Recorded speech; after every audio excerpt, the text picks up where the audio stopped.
A dramatic powergram just days after Guinea-Bissau's national elections. Soldiers take to the state TV claiming they've deposed the President Umaro Sissoco Embalo and shut down the country.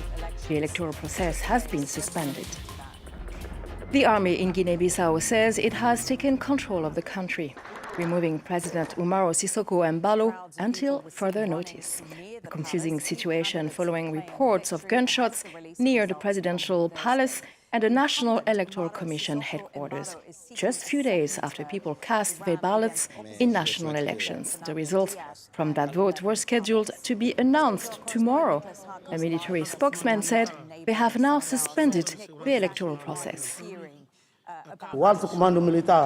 The High Military Command for the Restoration of National Security and Public Order has decided to immediately depose the president, close all institutions of the Republic of Guinea-Bissau until further notice, suspend all social media activities until further notice,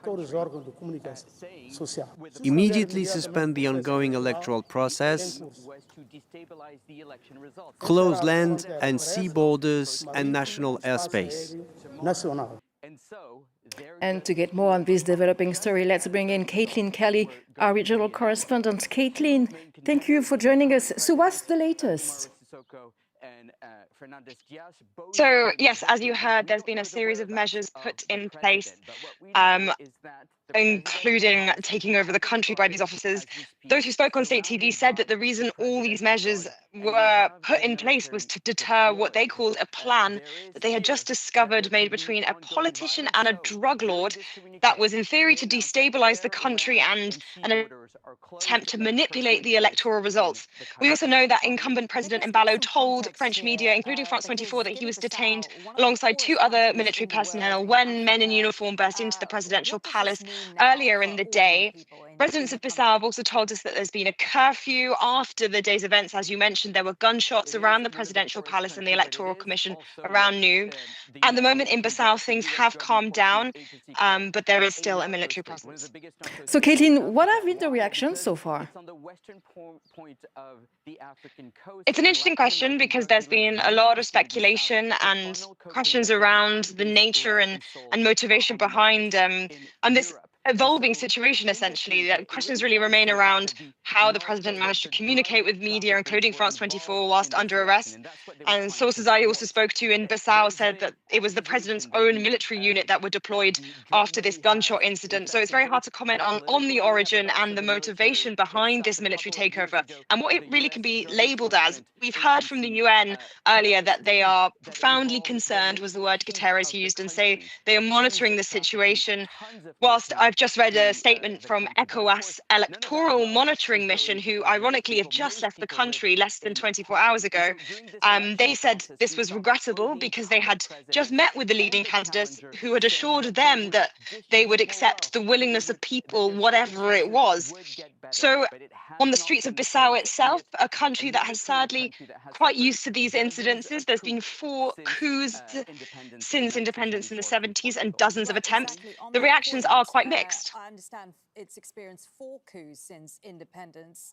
I'm not afraid. It doesn't scare me because we're used to this kind of thing in Guinea-Bissau. The situation is serious. We hope that God will help us, that everything will pass and that the situation will return to normal.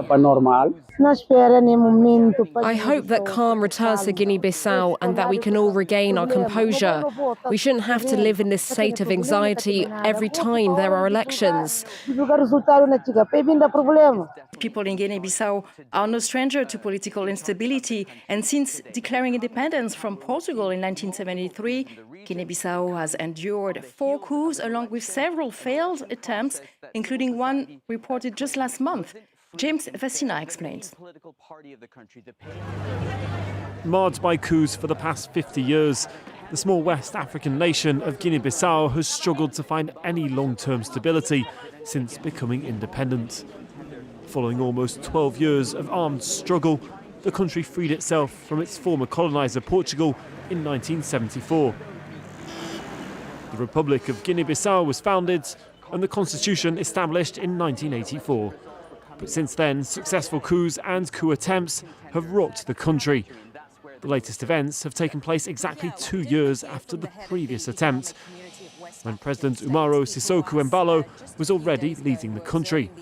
At the end of November 2023, a faction of the National Guard who'd released ministers accused of corruption clashed with government forces.